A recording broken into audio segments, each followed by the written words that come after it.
Today we are making basmati rice with green kale. Such an easy recipe that you can use it as a side order or as a standalone dish, but now let's get into it. In order to get perfectly cooked basmati rice, for 1 part of rice you need 1.5 parts of water. In this situation I'm using 1 cup of rice to 1.5 cups of water.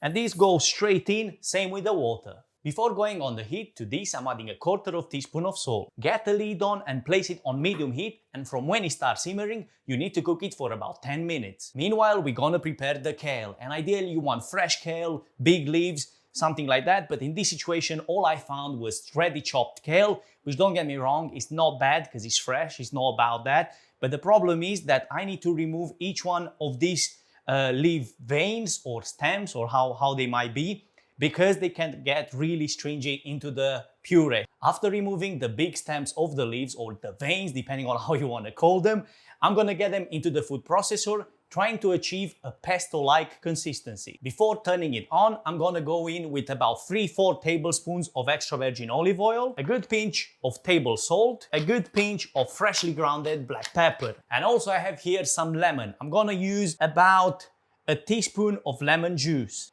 Now let's get the lid on and let's start blending.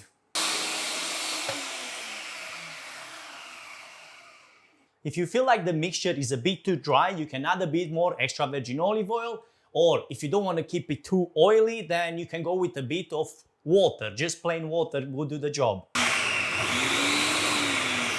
Now I'm happy with the consistency that I've got here. If you want, you can go even more and turning it into a proper puree, which I don't really recommend. You're just wasting your time. Now after 10 minutes we can go in with the kale.